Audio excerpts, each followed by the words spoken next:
Okay, so Christopher Columbus thought he found the lost gold city of the Bible in Haiti. He was wrong. But here's the wild part. Nobody, in 3,000 years, has ever actually found it either. Not the ancient Israelites' own historians, not the Romans, not a US government gold survey team in the 1970s.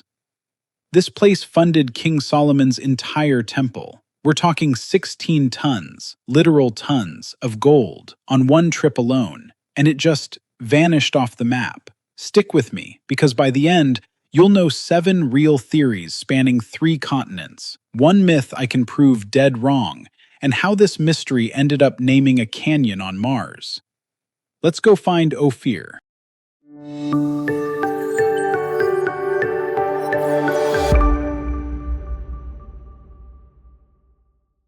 So let's start where this actually comes from, the Bible itself. Ophir shows up first in Genesis, chapter 10, verse 29, in this genealogy called the Table of Nations. And here, Ophir isn't a place at all. It's literally a guy's name, listed as one of 13 sons of a man named Joktan, right alongside brothers named Sheba and Havilah. That detail actually matters a lot later, so hold on to it. Pretty quickly, though, the name stops being a guy and becomes shorthand for the finest gold on earth. Job 22:24 and Job 28:16 both mention it. Psalm 45:9 mentions gold of Ophir. Isaiah 13:12 uses it too, comparing a rare man to gold from Ophir. By the time these books were written, Ophir basically meant the good stuff, the ancient equivalent of saying something is 24 karat. Here's the actual verse, word for word. 1 Kings chapter 9, verses 26 through 28. King Solomon made a navy of ships in Ezion-Geber, which is beside Eloth, on the shore of the Red Sea, in the land of Edom. And Hiram sent in the navy his servants, shipmen that had knowledge of the sea, with the servants of Solomon. And they came to Ophir, and fetched from thence gold, 420 talents, and brought it to King Solomon. That's not a paraphrase, that's the actual scripture. And notice, it gives us a very specific starting point, Ezion-Geber, a real, archaeologically confirmed port at the northern tip of the Red Sea, near modern Aqaba. And just so this actually means something to you, 420 talents isn't just a big, scary Bible number. Modern translations, like the New Living Translation, convert that directly to roughly 16 tons of gold. 16 tons on one single voyage. At today's gold prices, we are talking well over $1 billion from one trip 3,000 years ago. And look, I know ancient trade route sounds dry, so stay with me, because what they actually brought back is genuinely bizarre. 1 Kings 10 verse 11 says the fleet brought great plenty of almug trees and precious stones. A few verses later, in verse 22, it's gold, silver, ivory, apes, and peacocks, arriving once every 3 years. Now here's a fun wrinkle for you fact checkers. 1 Kings says 420 talents of gold came back on that trip, but 2 Chronicles chapter 8 verse 18, describing the exact same voyage, with the exact same ships and the exact same destination, says 450 talents. Same trip, different number. Most conservative and critical scholars alike chalk this up to a scribal copying difference between manuscripts over centuries, not 2 separate voyages. It's a small, real, documented discrepancy, but it's not really a controversy. It's just an example of how ancient texts get transmitted and occasionally drift. Quick but important clarification, because people mix this up constantly. The Queen of Sheba, who famously visits Solomon in 1 Kings chapter 10 with camels loaded with spices and gold, is a completely separate story from the Ophir voyages. Sheba was a real kingdom, likely in southern Arabia or the Horn of Africa. Ophir gold and Sheba's gold both end up in Solomon's court, but they are 2 distinct sources in the text, not the same place. Conflating them is one of the most common myths floating around online. Not every trip went well either. About 100 years later, 1 Kings 22, verse 48, tells us King Jehoshaphat tried sending his own fleet to Ophir for more gold, and it wrecked, right there at the same port, Ezion-Geber, before it even left the harbor. The text is almost matter-of-fact about it. Just a quick note that the ships were broken. Okay, so that's the story according to scripture. But here's the question that actually matters historically. Is there any proof outside the Bible that Ophir was real and not just a literary device? And actually, yes. In 1946, archaeologists digging at Tel Kasil, an ancient port site that today sits inside modern Tel Aviv, pulled up a broken piece of pottery called an ostrakon, dating to the 8th century BC. Someone had written on it in ancient Hebrew this exact phrase, "Gold of Ophir to Beth Horon, 30 shekels." That's the full inscription, word for word. It's basically a shipping receipt. That's a genuinely big deal. That single receipt proves ancient people, living around 300 years after Solomon, still genuinely treated Ophir as a real place you could actually buy real gold from. It doesn't tell us where Ophir was, but it proves the name existed in actual commerce, not just religious poetry. All right, so now the fun part. Because once you know Ophir's real, but the location is a total blank, everybody, and I mean everybody, for 2,000 years jumped in with a guess. Quick gut check before we go further. Drop a comment. Which theory do you think is right? Arabia, India, Africa, or the Philippines? I genuinely want to see your guess before I show you the actual evidence. Theory 1. Southern Arabia, roughly modern-day Yemen. Remember how I told you to hold on to that detail earlier? This is why. Genesis chapter 10 literally places Joktan's descendants, Ophir, Sheba, and Havilah, right in that neighborhood in a cluster of related Semitic peoples.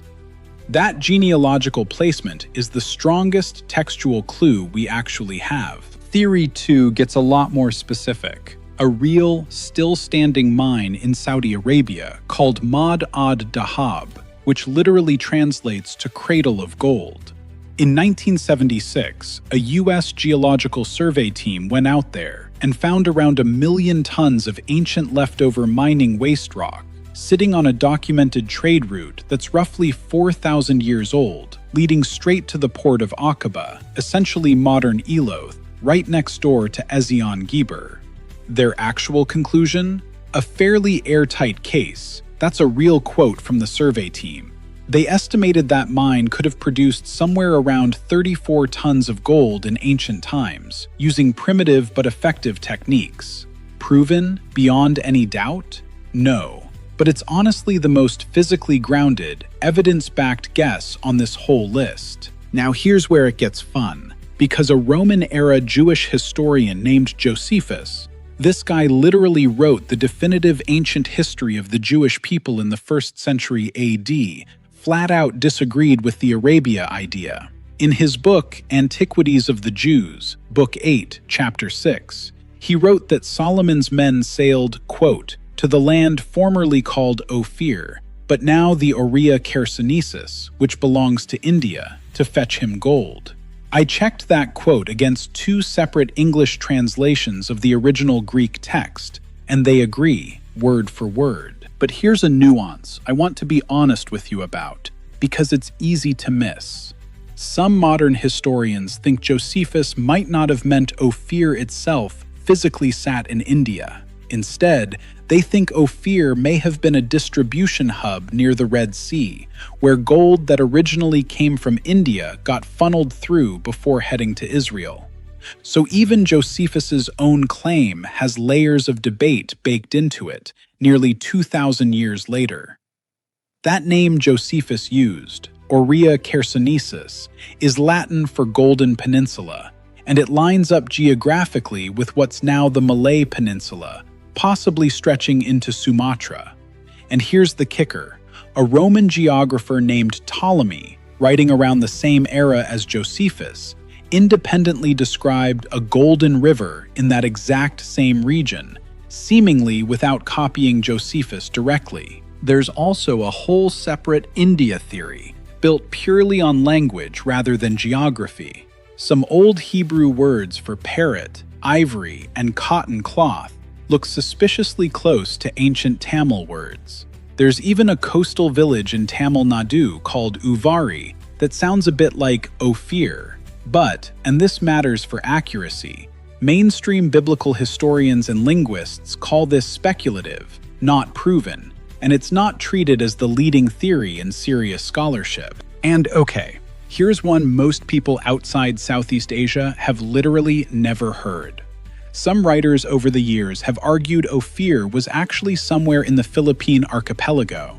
This connects to a real, documented piece of history. In 1890, the Filipino national hero Jose Rizal published an annotated edition of a Spanish chronicle from 1609, arguing pre-colonial Filipino society had advanced trade networks, metalworking, and gold resources far beyond what Spanish colonizers gave them credit for.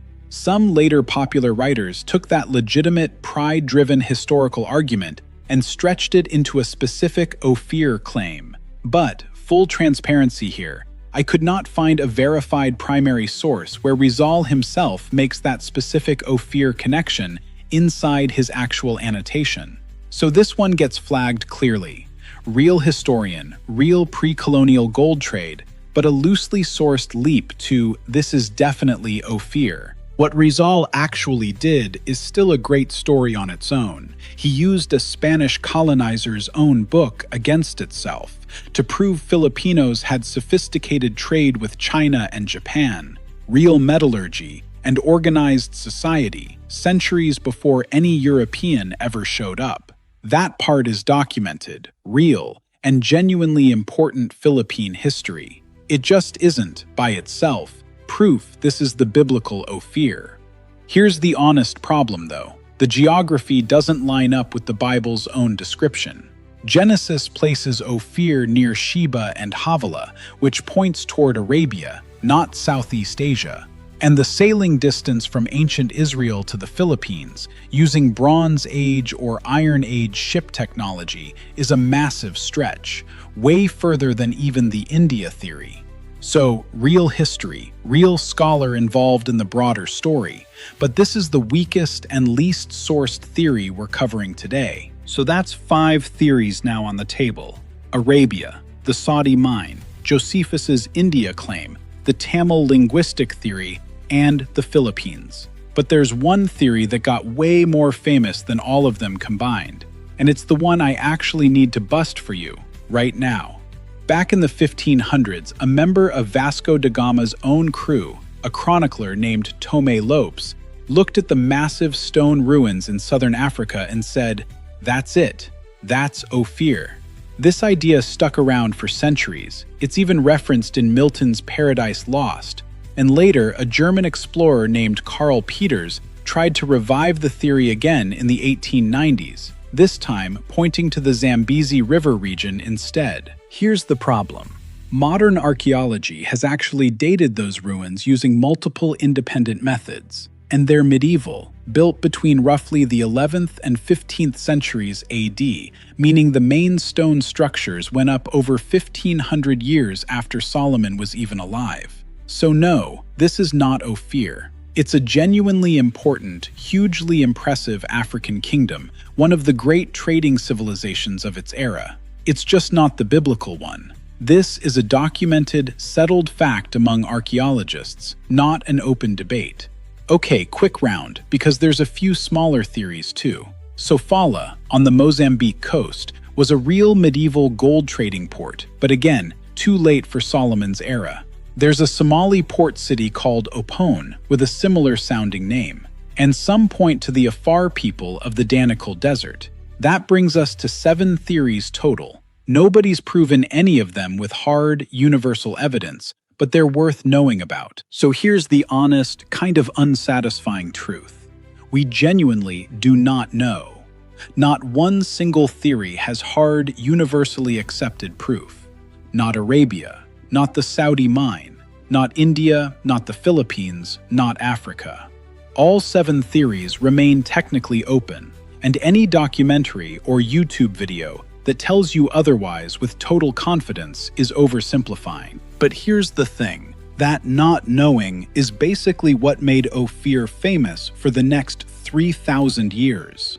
Remember Columbus? Around 1500, on his return voyage, he genuinely wrote to the Spanish crown suggesting he believed he'd landed near biblical Ophir in Hispaniola, modern-day Haiti and the Dominican Republic. He was drawing on centuries of European Christian scholars who assumed Ophir must be somewhere fabulously wealthy and undiscovered.